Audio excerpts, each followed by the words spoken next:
அஸ்ஸலாமு அலைக்கும் வரஹ்மத்துல்லாஹி வபரகாத்துஹு. அல்ஹம்துலில்லாஹ் அல்ஹம்துலில்லாஹி நஹ்மதுஹு வ நஸ்தஈனுஹு வ நஸ்தக்ஃபிருஹு வ நஊது பில்லாஹி மின் ஷுரூரி அன்ஃபுஸினா வ மின் ஸய்யிஆத்தி அமாலினா மன் யஹ்திஹில்லாஹு ஃபலா முதில்ல லஹு வ மன் யுضلில்ஹு ஃபலா ஹாதிய லஹு வ அஷ்ஹது அன் லா இலாஹ இல்லல்லாஹு வஹ்தஹு லா ஷரீக லஹு வ அஷ்ஹது அன்ன முஹம்மதன் அப்துஹு வ ரசூலுஹு அம்மா பஅத். கண்ணியத்திற்குரிய எல்லாம் வல்ல அல்லாஹு ஜல்ல ஷானஹு தஆலாவின் நல்லடியார்களே, இஸ்லாத்தின் பார்வையில் உடை என்ற இந்த ஜும்மா தொடர் உரையில் பெண்கள் முகம் மறைக்க வேண்டுமா என்பது குறித்த செய்திகளை நம்ம பார்த்து வருகிறோம். அதன் தொடர்ச்சியாக நபிகள் நாயகம் ஸல்லல்லாஹு அலைஹி வஸல்லம் காலத்தில் பெண்கள் முகத்தை மறைப்பவர்களாக இருக்கவே இல்லை என்பதற்குரிய ஏராளமான சான்றுகளை நம்ம சொன்னோம்.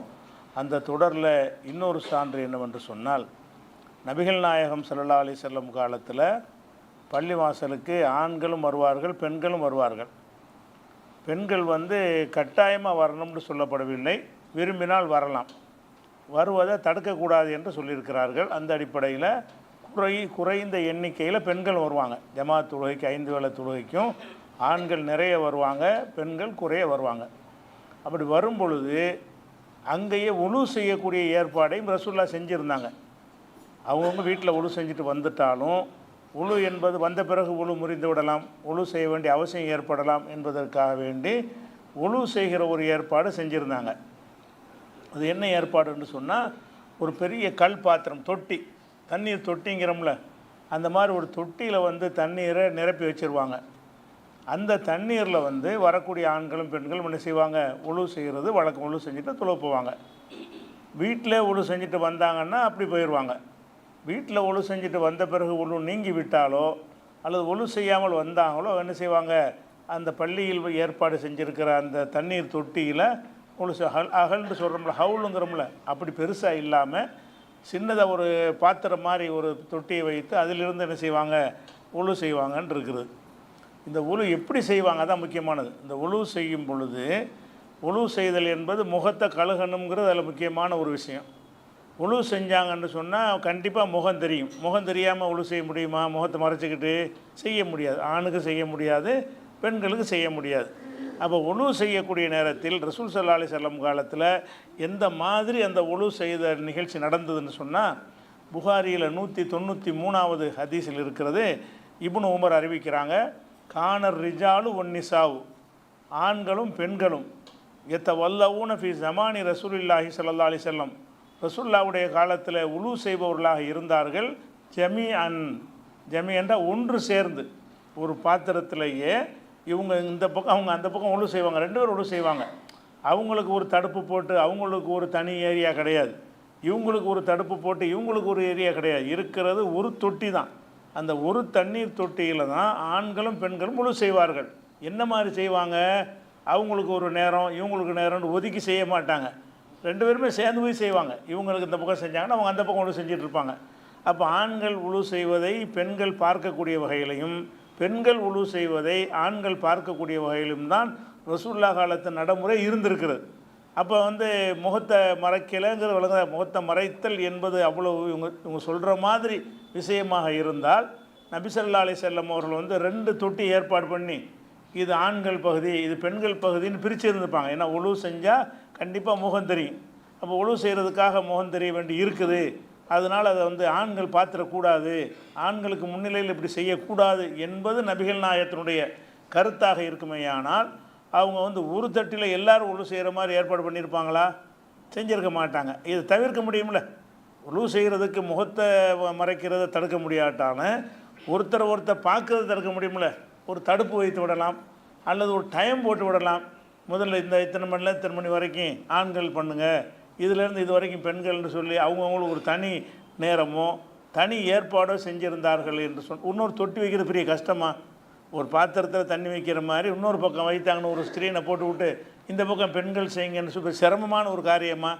ஒன்றுமே சிரமமான காரியம் இல்லை. ஒரு மார்க்கத்தில் அவ்வளோ அவசியமான ஒரு விஷயம் இருந்தால் இந்த சிரமத்தை எடுக்கலாம். யார் எடுக்கலாம்? இப்படி ஒரு இது இருக்கும்போது கண்டிப்பாக அதை செஞ்சு தான் ஆகணும்னு ரசூலுல்லாஹ் செஞ்சுருப்பாங்க. ஏன் ரசூல் ஸல்லல்லாஹு அலைஹி வஸல்லம் அவர்கள் உலு செய்யும் பொழுது ஆண்கள் பெண்களுக்கு தனி ஏற்பாடு செய்யலை? எப்படி வருது? புகாரி 193வது ஹதீஸில் எப்படி வருதுன்னு கேட்டால், கானர் ரிஜாலு ஒன்னிசாவு எத்தவல்லவுன ஃபி ஜமானி ரசூலுல்லாஹி ஸல்லல்லாஹு அலைஹி வஸல்லம் ஜமீஅன். ரசூலுல்லாஹ்வுடைய காலத்தில் ஆண்கள் பெண்கள் அனைவரும் ஒன்று சேர்ந்து, ஜமீ என்று சொன்னால் ஒன்று சேர்ந்து, ஒரு டைம்லன்னு அர்த்தம், ஒரு டைமில் ஒன்று சேர்ந்து உழு செய்பவர்களாக இருந்தார்கள். அப்போ பெண்கள் உழு செய்கிறது ஆண்கள் பார்வையில் படும், ஆண்கள் உழு செய்வது பெண்கள் பார்வையில் படும். ஒருவருடைய முகத்தை கண்டிப்பாக ஒருத்தர் பார்த்துருப்பாங்க. அப்போ முகம் மறைத்தல்ங்கிறது மார்க்கத்தில் உள்ளது கிடையவே கிடையாது என்பதற்கு இந்த ஒரு ஹதீஸை நம்ம ஆதாரமாக எடுத்துக்கலாம். இதில் இது இப்னு உமர் அறிவிக்கிற இதே செய்தி கொஞ்சம் வேறு வார்த்தைகளில் எப்படி வருதுன்னா, இது அபூதாவுதில் வருது. அதே ஹதீஸுடைய கருத்து தான் அபூதாவுதில் கொஞ்சம் கூடுதல் வாசகத்தோடு வருது. எப்படி வருதுன்னு கேட்டால், குன்னா நத்தவல்லவு நஹ்னு ஒன்னிசாவு, நாங்களும் பெண்களும் அலா அஹதி ரசூலுல்லாஹி ஸல்லல்லாஹு அலைஹி வஸல்லம், ரசூலுல்லாஹ்வுடைய காலத்தில் மின் இனாயின் வாஹிதின், ஒரு பாத்திரத்தில், பாத்திரம்னா பெரிய பாத்திரத்தை தொட்டியை சொல்கிறார், அப்படி பெரிய பாத்திரத்தில் நாங்கள் உழு செய்வோம். நுதுலி ஃபீஹி ஐதீனா, எங்கள் கைகளை கையை விட்டு நுழைத்து தண்ணீரை அள்ளி உழு செய்வோங்கிறார். கையை அந்த தண்ணீரில் பாத்திரம் போட்டு மக்கு போட்டு ஜக்கு போட்டு எடுக்கிறோம்ல, அப்படி கிடையாது. தண்ணியை கையில் விட்டு என்ன செய்வோம், அந்த பாத்திரத்தில் கையை விட்டு தண்ணீரை அள்ளி நாங்கள் உழு செய்வோம். நாங்களும் அப்படி செய்வோம், பெண்கள் அப்படி செய்வாங்கிறாங்க. அப்போ தண்ணீரை அள்ளக்கூடிய நேரத்தில் அந்தளவுக்கு நெருக்கமாக நின்று தான் உழு செஞ்சுருக்கிறாங்க. அப்போ இந்த முகம் மறைத்தல்ங்கிற கற்பனை கூட பண்ண முடியல, ரசூலுல்லாஹ் காலத்தில் இருந்திருக்க சான்ஸே இல்லை. இது அபூதாவுதில் 80வது ஹதீஸில் நீங்கள் இதை பார்க்கலாம். அதே மாதிரி இது மற்றவங்க செஞ்சாங்க, ரசூலுல்லாஹ் பார்த்தாங்களான்னு ஒரு கேள்வி வரும். இது கேள்வி வர தேவையில்லை. கண்டிப்பாக அந்த பள்ளியில் ஒரு ஏற்பாடு செஞ்சுருந்தால் அவங்களுடைய அனுமதியோடு அவங்களுடைய கவனத்தோடு தான் செஞ்சுருப்பாங்க. சில பேர் கேட்பாங்க, அவங்க செஞ்சாங்க, ரசூலுல்லாஹ் அதை பார்த்தாங்களா, பார்த்து அங்கீகரிச்சாங்களா அப்படின்னு சொல்லி என்ன செய்வாங்க, ஒரு தொட்டி ஏற்பாடு பண்ணாங்க, ஆண்கள் பெண்கள் போய் உழு செஞ்சுக்கிட்டாங்க, ரசூலுல்லாஹ் இதை அங்கீகரிச்சாங்களான்னு ஒரு சில பேர் என்ன செய்வாங்க, ஒரு விதண்டாவாதமாக கேட்பாங்க. அதுக்கு கூட கேட்குறது கூட இல்லாமல் இப்னு ஹிப்பானில் இது ஒரு சரியான ஒரு ஹதீஸ் தான். இதில் என்ன வருதுன்னு கேட்டால், அன்னஹு அபுசர நபிய ஸல்லல்லாஹு அலைஹி வஸல்லம் அஸ்ஹாபஹு யததஹருன அர்ரிஜாலு ஒன்னிசாவு மின் நிசாயின் வாஹிதின் மின் இனாயின் வாஹிதின். அதாவது இப்னு உமர் சொல்கிறாரு, நபி ஸல்லல்லாஹு அலைஹி வஸல்லம் அவர்களும் மற்ற ஆண்களும் பெண்களும் எல்லாருமே சேர்ந்து உழு செஞ்சு நான் பார்த்துருக்கேங்கிறாரு. அந்த உழு செஞ்சது ரசூலுல்லாஹ் ஒரு ஆளாக இருந்திருக்கிறாங்க. இந்த ஹதீஸில் இப்னு உமர் என்ன சொல்கிறாருன்னு கேட்டால், அன்னஹு அபுசர நபிய ஸல்லல்லாஹு அலைஹி வஸல்லம், நபி ஸல்லல்லாஹு அலைஹி வஸல்லம் அவர்களையும் அஸ்ஹாபுடைய தோழர்களையும் அர்ரிஜால் உன்னிசா ஆண்களையும் பெண்களையும் எல்லாரையும் மின் இனாயின் வாஹிதின், ஒரு பாத்திரத்திலிருந்து எல்லாரும் உழு செஞ்சதை நான் பார்த்துருக்குறேன். ரசூலுல்லாஹ் அதில் ஒரு ஆளாக இருக்காங்க, ரசூலுல்லாஹ் உழு செய்கிறாங்க, அதோட பெண்கள் உழு செய்கிறாங்க.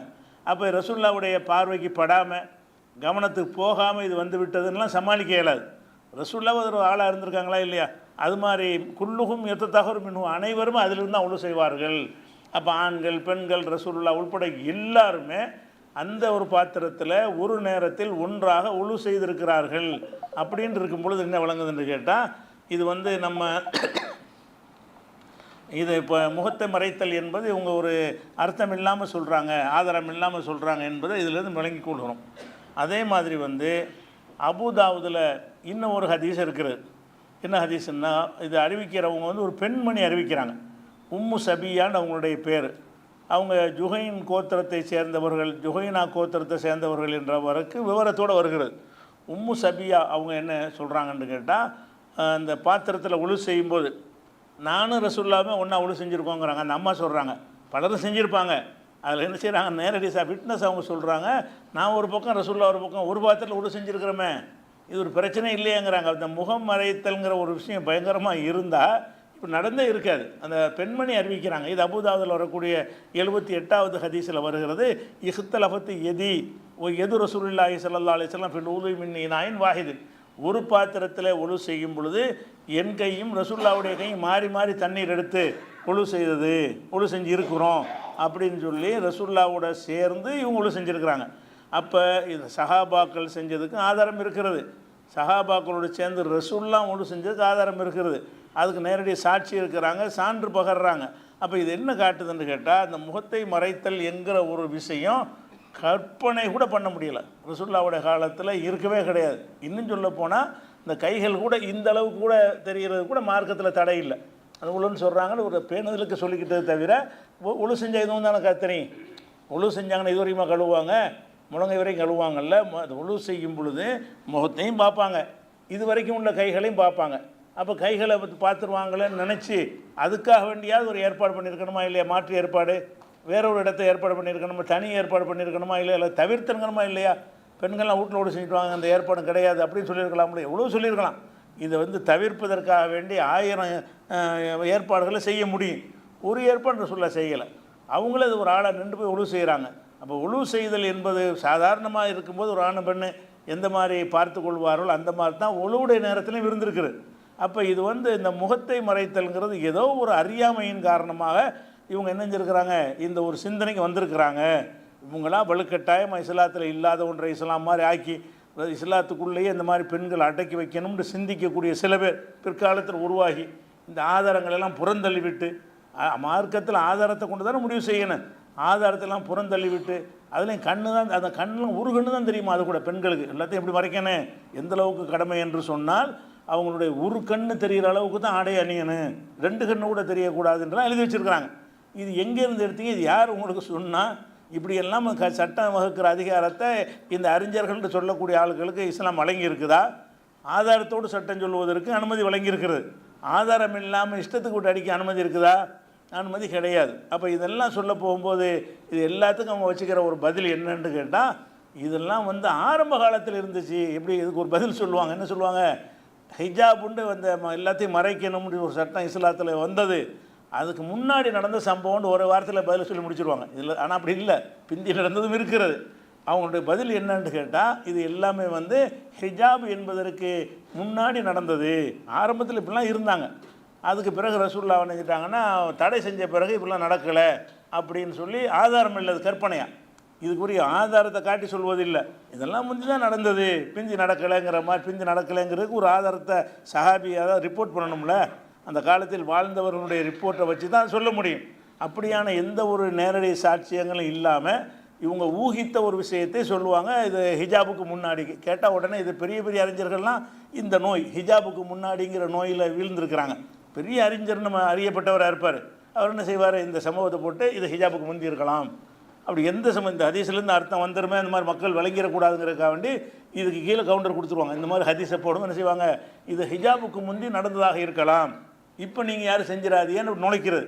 இப்படி சொல்கிறவங்க ஹிஜாபுக்கு பிந்தி தான் இருந்தது, ஹிஜாபுன்னா இதுதான் என்று விளக்கிட்டு சொல்லணுமா இல்லையா? அப்படி எந்த ஒரு விளக்கமும் கிடையாது. அதனால் முகத்தை மறைக்கிறது கிடையாதாச்சா? இப்போ இந்த ஹிஜாபுங்கிறதுக்கு வருவோம். இந்த ஹிஜாபுங்கிறாங்கல்ல, ஹிஜாபுன்னு சொல்லுவதே அதை பற்றி டோட்டல் அறியாமல் இருக்கிறாங்க. மார்க்க அறிஞர்களும் சரி, முந்தைய அறிஞர்கள் அதிகமான மக்களும் சரி, ஹிஜாபுன்னு சொன்னால் அவங்க அணியக்கூடிய ஆடைக்கு பேர் ஹிஜாபுன்னு நினச்சிக்கிட்டு இருக்கிறாங்க. ஹிஜாபுடைய வசனம் ஹிஜாபுங்கிறாங்கல்ல, அந்த ஹிஜாபுடைய முதல் விஷயமே என்னென்னு கேட்டால், இந்த ஹிஜாபுன்னு குரானில் ஒரு 7 இடத்துல அந்த வசனம் வருது. குரான்லேருந்து எடுத்துக்கிறோம். குரானில் 7 வசனத்தில் ஹிஜாப் என்கிற ஒரு சொல் வந்திருக்குது. 7 வசனத்தில் எதுக்கு வருதுன்னு கேட்டால் ஆடைக்கு வரவே இல்லை.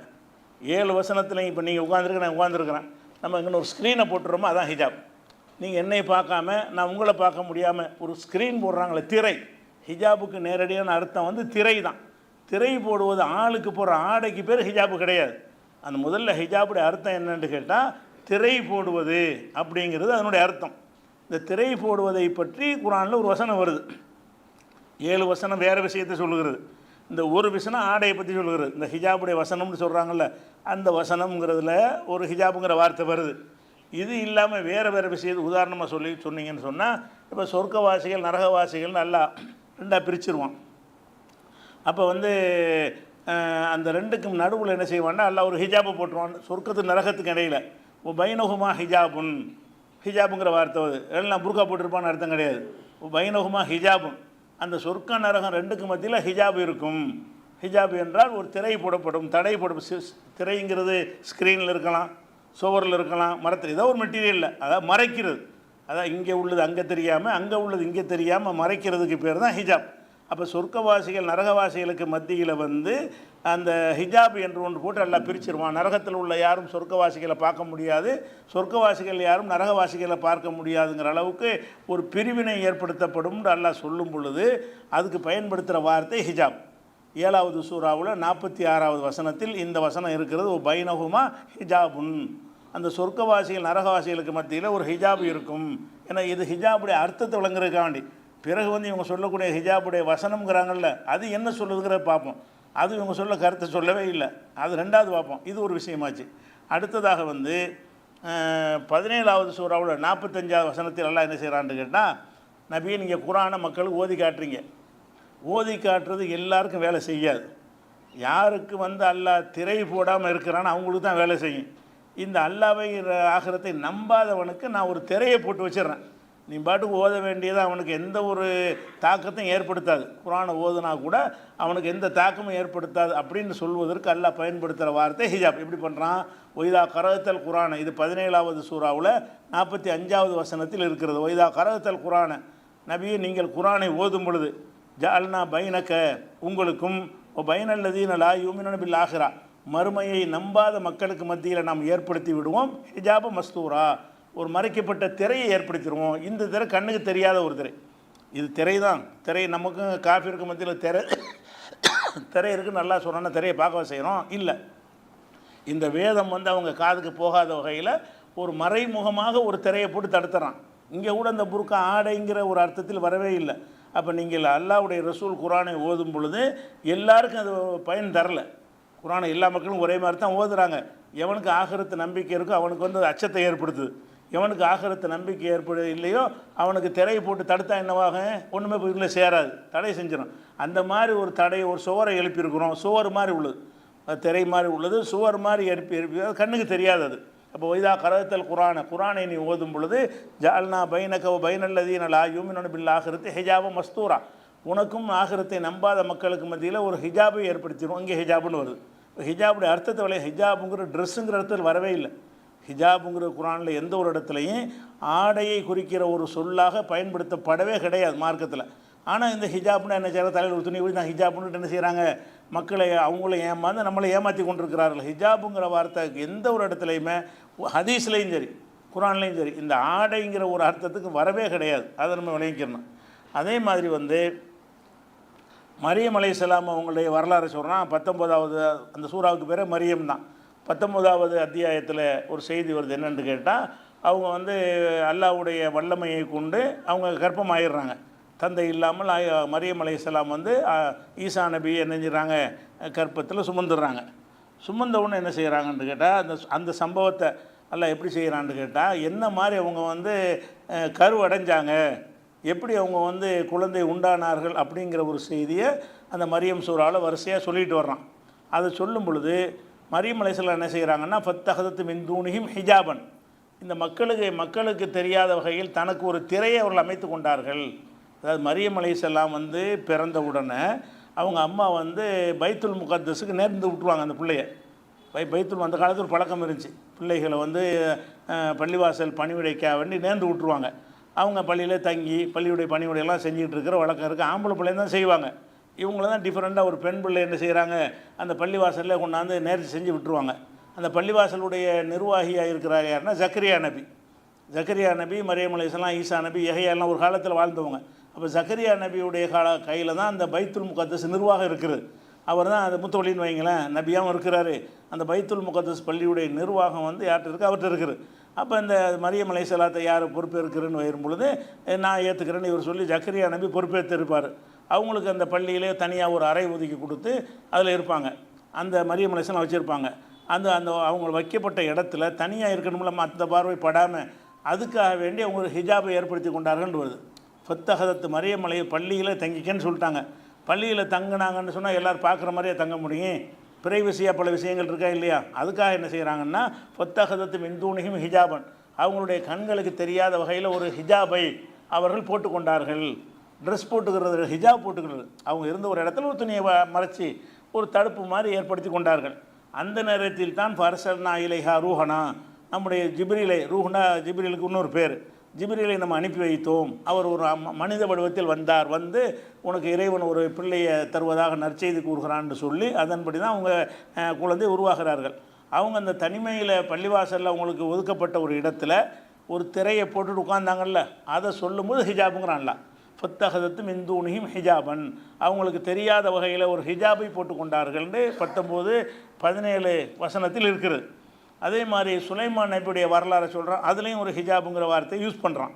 சுலைமான் நபி அவர்களுக்கு வந்து நிறைய பெரிய பெரிய பாக்கியங்கள்லாம் கொடுத்தான். யாருக்கும் வழங்காத ஒரு அதிகாரம் பாக்கியம் எல்லாம் அவருக்கு வழங்கப்பட்டு இருந்தது. அப்போ என்ன செஞ்சார்னா, அவருக்கு அந்த குதிரை படை வச்சுருந்தார். அந்த குதிரை படையை வச்சு என்ன செய்கிறாருன்னா ரசிச்சுக்கிட்டு இருக்கிறார். ஒரு சந்தர்ப்பத்தில் குதிரை படையெல்லாம் தடை விட்டு இவ்வளோ அழகாக அந்த குதிரையெல்லாம் நான் அருமையாக இருக்குன்னு அப்படி அதில் மெய் மறந்து இருக்கிறார். அப்போ வந்து மெய் மறந்து இருக்கும்போது என்ன செஞ்சிட்டாருன்னு கேட்டால், இறைவன் நினைவை மறக்கிற அளவுக்கு அதில் மூழ்கிட்டார்.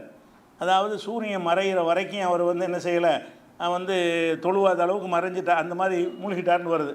அப்போ என்ன செய்கிறாருன்னு கேட்டால், அந்த குதிரையை வந்து நான் ரொம்ப விரும்பிட்டேன்னு சொல்லிட்டு சொல்லும்போது அந்த குதிரைகள் என்ன செய்கிறாருன்னா ஓட விடுறாரு. ஓட விடும்போது அந்த குதிரைகள் போய் திரைக்கு பின்னால் மறைந்தன. ஹத்தா தவாரத்து பில் ஹிஜாப், அவர் வைத்திருந்த அந்த குதிரைகள் வந்து திரைக்கு பின்னால் மறைந்தன. அப்போ அந்த குதிரையை வைப்பதற்கு ஒரு லாய மாதிரி வச்சுருப்பாங்கல்ல, திரை போட்டு ஒரு மறைச்சி வச்சுருப்பாங்க. அதுக்கு பின்னாடி மறைந்து விட்டது, அவருக்கு தெரியாமல் மறைந்து விட்டதுன்னு சொல்கிறான். அதுக்கெல்லாம் பயன்படுத்துகிற வார்த்தை என்னென்னு கேட்டால் ஹிஜாப்னு தான் சொல்லி கேட்டுறான். அப்போ இந்த ஹிஜாபு என்பது வந்து அதாவது சிந்தனையை தடுக்கக்கூடிய மறைமுகமான ஒரு திரை, அல்லது பார்வையை தடுக்கக்கூடிய ஒரு வெளிப்படையான திரை. இந்த ரெண்டு தான் குரானில் பயன்படுத்தப்படுது. ஆனால் அணிகிற ஆடைக்கு ஹிஜாப்னு சொல்லலை. ஒரு திரையை போட்டு மொத்தத்தையும் மறைச்சிடுறது, முகத்தை மட்டும் மறைக்கிறது இல்லை. முகம், கை, ட்ரெஸ்ஸு எதுவுமே எல்லாத்தையுமே சேர்த்து மறைக்கக்கூடிய வகையில் உள்ள திரைக்கு பேர் தான் ஹிஜாப் என்பது. இதே மாதிரி இது 38வது சூறாவில் 32வது வசனத்தில் வந்து அந்த சுலைமான் நபியுடைய சம்பவம் வருகிறது. அதே மாதிரி வந்து இன்னொரு 41வது அத்தியாயத்தில் 5வது வசனத்தில் அல்லாஹ் சொல்லி காட்டுறான், எதிரிகள் காஃபிர்களுக்கும் ரசூலுல்லாவுக்கும் நடந்த ஒரு உரையாடல் அல்லாஹ் சொல்லி காட்டுறான்.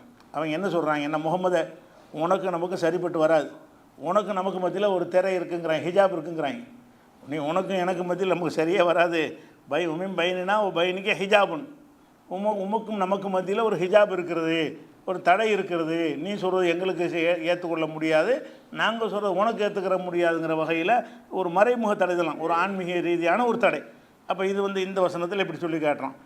அதே இது ஒரு ஹிஜாபுங்கிற வார்த்தை இடம்பெற்ற ஒரு சொல். அதே மாதிரி அல்லாஹ் வந்து மனிதர்கள்ட்ட பேசுவதாக இருந்தால் 3 வழியில் தான் பேசுவான். மனிதர்னா நபிமார்கிட்ட பேசுகிறது தான் சொல்கிறான். நபிமார்கிட்ட அல்லாஹ் பேசுகிறதா இருந்தால் 3 வகையில் தன்னுடைய செய்தியை சொல்லுவான். ஒன்று வந்து என்ன செய்வான்னு கேட்டால், நேரடியாக உள்ளத்தில் ஒரு உதிப்பை ஏற்படுத்துறது. நபி ஜிப்ரீல்லாம் அனுப்பி பேசாமல் நேரடியாக என்ன செய்கிறது, அவங்க உள்ளத்தில் வந்து ஒரு உதிப்பு மாதிரி ஏற்படுத்துறது. அந்த உதிப்பு ஏற்பட்ட உடனே என்ன செய்யும், அல்லாஹ் தான் இதை சொல்கிறான்னு உங்களுக்கு படும். நபிமார்களுக்கு இந்த ஒரு தன்மை அல்லாஹ் கொடுத்துருந்தான். இப்படி எல்லாம் பேசுவான். அல்லது வந்து என்ன செய்வான்னா, ஒரு ஜிப்ரீல் மாதிரி ஒரு தூதர் அனுப்பி அவர் மூலமாக பேசுவான். அல்லாஹ் ஏதாவது ஒரு நபிக்கு சொல்ல நினைச்சான்னு சொன்னால் மனசில் இந்த செய்தியை போட்டுருவாங்க. நம்ம இந்த காலத்தில் நம்ம போடுறோமே, ஒரு மெசேஜ் அனுப்பிவிட்றீங்கள, நீ உட்காந்துட்டு பட்டனை தட்டி அடுத்தவங்களுக்கு போதா இல்லையா? நம்ம நவீன காலத்தில் ஃபோனை வச்சுக்கிட்டு நம்ம என்ன செய்கிறோம், ஒரு மெசேஜை நமக்கு தட்டி விட்டுறோம், அவனுக்கு போய் சேர்ந்துருது. அப்போ அல்லாஹ் சட்ட மாட்டானா, அல்லாஹ் என்ன செய்கிறான், அனுப்ப நினைக்கிற ஒரு மெசேஜை அவங்க உள்ளத்தை ஒரு ரிசீவர் மாதிரி அந்த தகுதியாக மாற்றிட்டான்னு சொன்னால் அனுப்புகிற மெசேஜை வந்து வர்ற வழியெலாம் நமக்கு தெரியாது. என்கிட்ட உங்களுக்கு மெசேஜ் இருந்தால் எப்படி வரும் தெரியவா செய்யும், ஆனால் வந்திருக்கணும், ஆனால் அனுப்பியிருப்போம் உங்களுக்கு வந்திருக்கும். அப்போ நம்ம காலத்தில் இது ஒரு சாதாரண விஷயமா இருக்கா இல்லையா? அந்த மாதிரி அல்லாஹ் என்ன செய்வான்னு கேட்டால், அவனை அனுப்ப நினைக்கிற ஒரு செய்தியை வந்து ஒரு மெசேஜ் வழியில் அல்லாஹ் என்ன செய்வான், மெசேஜ் உள்ளத்தில் போடுவது என்ற மெசேஜ்னு வச்சுக்கிறோங்களேன், சத்தமாக வராது, மெசேஜாக வந்துடும். அப்போ ரசூலுல்லாஹ்வுக்கு விளங்கிட்டு இது அல்லாஹ் நமக்கு சொல்கிறான், அது விளங்கிட்டு மக்கள்கிட்ட அதை வந்து எடுத்து சொல்லுவாங்க. இப்படி ஒரு வழியில் நபிமார்கள்ட்ட அல்லாஹ் பேசியிருக்கிறான். இன்னொரு வகை என்னன்னு கேட்டால், உயிருசுல ரசூலன், ஒரு தூதரை அனுப்பி, தூதர்னா மலக்கு, ஒரு ஜிப்ரீலையோ வேறு ஒரு மலக்கை அனுப்பி அல்லாஹ் இப்படி சொன்னான், இதை உங்களுக்கு தெரிவிக்க சொன்னான் அப்படின்ற செய்திகளை சொல்வதாக இருந்தாலும் சரி, வேதங்களை கொண்டு வருவதாக இருந்தாலும் சரி, அதுக்கு ஏதாச்சும் ஒரு மலக்கு அனுப்பி என்ன செய்வான், அந்த அல்லாஹ் பேசுவான். அவன் சொல்ல நினைக்கிற கருத்துக்களை வந்து நபிமார்களுக்கு தெரிவிப்பான். 2. 3வது என்னென்னு கேட்டால், அவன் மின் வராய் ஹிஜாபின், ஹிஜாபுக்கு அப்பால் இருந்து பேசுவான். இது நேரடியாக பேசுவான். இது நேரடியாகவே அல்லாஹ் பேசுவான், அவனை பார்க்க இயலாது. அல்லாஹ் பேசுகிறாங்கிற அந்த சத்தம் கேட்கும். அல்லாஹ் அப்படி சில ஆள்கிட்ட அல்லாஹ் பேசியிருக்கான். மூசா நபி மாதிரி சில பேர்கிட்ட அல்லாஹ் அப்படி பேசியிருக்கிறான். அதில் 3 வழியில் நபிமார்கிட்ட பேசுவான்னு சொல்லும் பொழுது, ஒன்று வானவர்கள் மூலமாக பேசுவான், அல்லது உங்கள் உள்ளத்தில் ஒரு உதிப்பை ஏற்படுத்தி பேசுவான். 3வது மிக சில பேர்கிட்ட நேருக்கு நேராக பேசுவான், ஆனால் பார்க்க முடியாது. நேருக்கு நேராக பேசுகிறேன்னா அல்லாஹ் பேசுகிற சத்தம் கேட்கும். மூசா நபிட்ட, யா மூசா நீ மாத்திருக்க எமீனிக்க, உன்னுடைய வலது கையில் என்ன வைத்திருக்கிறான், நல்லா என்ன செய்யறான், தூர் சின்ன மலைக்கு வர சொல்கிறான். அவர் அங்கே போயிடுறாரு. போனவுன்னு நல்லா பேசுகிறான், இன்னனி அனல்லா, நான் தான் இறைவன் அப்படின்னு சொல்லிட்டு என்ன செய்கிறான், உன் கையில் என்ன வச்சுக்கிற, கைத்தறி வச்சுருக்கணும், என்ன செய்வேன், இப்படிலாம் ஒரு உரையாடல் நடக்கும். அது தாகாங்கிற 20வது சூறாவில் அந்த உரையாடல் முழுசாக அதில் வந்திருக்கும். இதெல்லாம் மூசா அனுப்பிட்டு அல்லாஹ் பேசுகிறது. ஆனால் அல்லாஹ் அவர் பார்க்கல. அப்போ கூட அவர் கேட்பார், ரப்பி அரணி அந்துரையில் இறைவனை பார்க்கணும், கொஞ்சம் காட்டும் பாரு. பார்க்க உனையாலாது, பார்த்தா நீ தாங்க மாட்டாயின்னு நல்லா மறுத்துருவான். அப்போ அல்லாஹ் பேசுதல் என்பது இப்படியும் பேசுவான். அவனுடைய குரலையே நேரடியாக நபிமார்கள் கேட்குற மாதிரி இந்த 3 வகையை பேசுவான் இருக்குல்ல. அதுக்கு பயன்படுத்துகிற இந்த 3வது வகைக்கு எல்லாம் பயன்படுத்துகிற வார்த்தை மின்வராய் ஹிஜாபின், ஹிஜாபுக்கு அப்பால் இருந்து. அதாவது சத்தம் ஒரு ஹிஜாப் போட்டால் சத்தம் வரும்ல. ஒரு ஸ்க்ரீனை நான் போட்டுறாலும் நான் பேசுகிற உங்களுக்கு விளங்கும், நீங்கள் பேசுகிற எனக்கு விளங்கும். ஆனால் நான் உங்களுக்கு தெரிய மாட்டேன், நீங்கள் எனக்கு தெரிய மாட்டீங்க.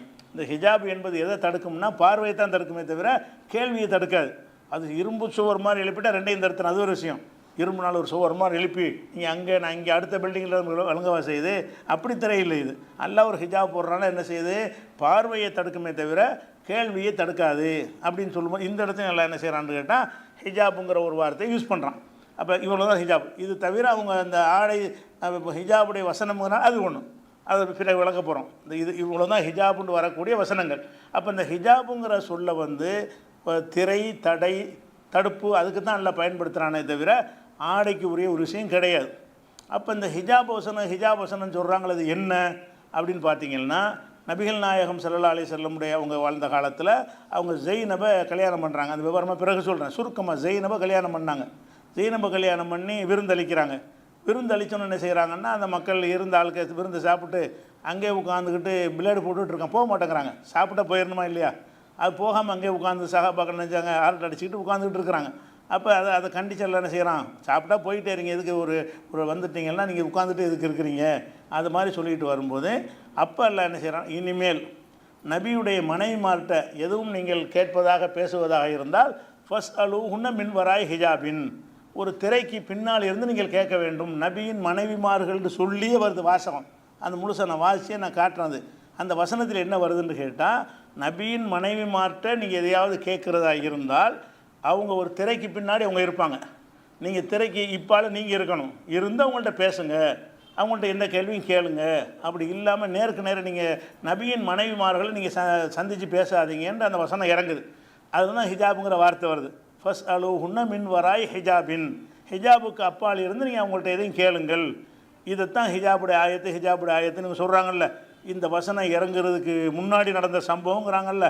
இந்த வசனம் எல்லாருக்கும் உள்ளதா, நபியின் மனைவிக்குள்ளதா? திரைக்கு அப்பால் இருக்க வேண்டும் என்ற இந்த ஹிஜாபுடைய சட்டம் அது ட்ரெஸ்ஸை பற்றி பேசவில்லை. அவங்க ஒரு தடுப்புக்கு பின்னாடி இருக்க வேண்டும், ஒரு சுவருக்கு பின்னாடி, ஒரு ஸ்க்ரீனுக்கு பின்னாடி, ஏதாவது பார்வையை மறைக்கக்கூடிய ஒரு தடுப்புக்கு பின்னாடி அவங்க இருக்க வேண்டும் என்கிற ஒரு கட்டளை அனைத்து பெண்களுக்குமான்னு கேட்டால் அனைத்து பெண்களுக்கும் கிடையாது. ஏன்னு கேட்டால் அந்த வசனம் எப்படி ஆரம்பிக்கும்னா, யாய் உள்ளதி நாமனும், நம்பிக்கை கொண்டவர்களே, லா ததுகுடு புயூத்தன் நபி, நபியுடைய வீடுகளுக்கு செல்லாதீர்கள். ஆரம்பமே நபிட்டு தான் ஆரம்பிக்குது. நபியுடைய வீடுகளுக்கு செல்லாதீர்கள்.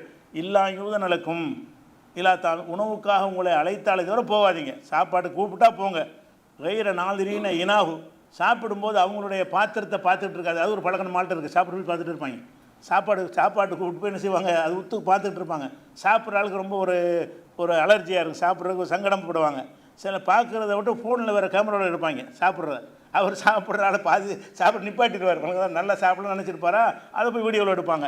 அதுக்கெல்லாம் தடை இந்த வசனம். நீங்கள் அதை பார்த்துட்டு இருக்காதீங்க. சாப்பிட்டா நீங்கள் அது கண்டுக்கிறவே கூடாது. ஒரு மனிதன் சாப்பிடுறது இன்னொருத்தன் பார்த்தான்னு சொன்னால் எல்லோரும் அதை சாதாரணமாக எடுத்துக்கிற மாட்டாங்க. நம்ம ரொம்ப திக்கிற நினைப்பானோ, ஒரு மாதிரியை நினச்சிருவானோன்ற அந்த எண்ணம் நம்மளை சாப்பிட விடாமல் தடுத்துரும். அது எல்லார்ட்டையும் இந்த பழக்கம் இருக்குது. சாப்பிடுன்னு கூப்பிட்டு போய் வீடியோ எடுக்கிற பழக்கம் அதிகமான பேர்கிட்ட எடுக்கவே கூடாது. எந்த காரணத்திலையும் சாப்பாட்டை வீடியோ எடுக்கிறதுக்கு அனுமதியே கிடையாது. சாப்பிட்டு கொண்டு இருக்கிற காட்சியை என்பதற்கு இந்த வசனத்திலேருந்து அதை எடுக்கலாம். கைர நாள்தினே இனாகும், நீங்கள் அவங்களுடைய பாத்திரத்தை பார்த்து கொண்டு இருக்காதீர்கள். உலாக்கின் இதா துழைத்தும் பொதுகுழு, நீங்கள் அழைத்தால் போய் உள்ள நுழையுங்கள். ஃபொய்தா தாய்த்தும் ஃபன் தசிரு, சாப்பிட்டு முடித்தால் வெளியேறி விடுங்கள். ஒலா முஸ்தனிசின் அலி ஹதீஸின், அவங்களோட பேசிக்கிட்டு இருக்க விரும்பி அங்கே உட்காந்துக்கிட்டு என்ன செய்யாதீங்க, இருக்காதீங்க. இன்னதாலிக்கும் காண யூதின் நபிய, இது நபிக்கு தொந்தரவாக இருக்கும். இப்போ எஸ்தஹீமின்கும், அதை உங்கள்கிட்ட சொல்லுவதற்கு வைக்கப்படுவார். நீங்கள் உட்காந்து பிளேடு போட்டுட்ருப்பீங்க, அவர் என்ன எப்படா போவாங்கன்னு நினச்சிட்டு இருப்பார். அது சொல்ல அவர் வைக்கப்படுவார். ஆனால் உல்லாஹுல்லா எஸ்தஹீமினல் ஹக்கி, அல்லாஹ் சத்தியத்தை சொல்ல வைக்கப்பட மாட்டான். நான் சொல்லத்தான் செய்வேன்னு சொல்லிட்டு தான் ஒய்தா சால்துமுஹுன்ன, இதுதான் அந்த வசனம். ஒய்தா சால்துமுஹுன், அந்த பெண்கள்கிட்ட ரசூலுல்லாவுடைய மனைவிமார்னு சொல்லி தானே வருது. ரசூலுல்லாவுடைய மனைவிமார்ட்ட ஏதாவது நீங்கள் கேட்டால் ஃபஸ்ட் அலூஹுன்ன மின் வராய் ஹிஜாபின், திரைக்கு அப்பால் இருந்து கேளுங்க. ரசூலுல்லா மனைவிக்கு மட்டும்தான் தனி சட்டம். அவங்க தான் என்ன செய்யணும், திரைக்கு அப்பால் இருக்கணும். வெளியே வந்தால் முகத்தை மறைச்சிட்டு வரணும், அதில் எடுத்துக்கொள்ளலாம். இந்த முகம் மறைத்தல்ங்கிறது இருக்கான்னு கேட்டால் ரசூலுல்லா மனைவிமாருக்கு மட்டும்தான் அந்த சட்டம் இருந்துச்சு தவிர பொதுமக்களுக்கு கிடையவே கிடையாது. அந்த ஹிஜாபுடைய வசனத்தை நீங்கள் படித்தா அதுக்கு பிறகு தொடர்ச்சியாக என்ன வரும்னு கேட்டால், நீங்கள் ரசூலுல்லா இறந்து போன பிறகு அவங்க மனைவிமார் நீங்கள் நம்ம திருமணம் செய்யக்கூடாதுலாம் வருது தொடர்ச்சியாக. இது நமக்குள்ள சட்டமா? இப்போ நம்ம இறந்து போனால் நம்ம மனைவி வேறு கல்யாணம் பண்ணலாம்ல? இது ரசூலுல்லாவுக்கு உள்ள சட்டம் தானே. இது ரசூலுல்லாவுக்கு மட்டும் பிரத்யேகமாக சொன்ன ஒரு சட்டத்தை தான் ஹிஜாபுடைய ஆயத்துன்னு எடுத்துக்கிட்டு நம்ம சொன்ன சம்பவங்கள்லாம் ஹிஜாபுக்கு சம்மந்தமில்லாத ஆட்களுடைய பொதுமக்களுடைய ஹதீஸுகள் அதை எடுத்து காட்டினா இது ஹிஜாபுக்கு முந்தி இருந்தானே பிந்தி இருந்தால் என்ன? இதுக்கு எதுக்கு என்ன சம்பந்தம்? இது வேற ஆளுக்கு உள்ள சட்டம், நபியின் மனைவிமாருக்கு உள்ள சட்டம். இது குறித்து விரிவாக விளக்க வேண்டி இருக்கிற இன்ஷா அல்லாஹ் நம்ம அடுத்தடுத்த வாரங்கள் அதை பார்க்கலாம்.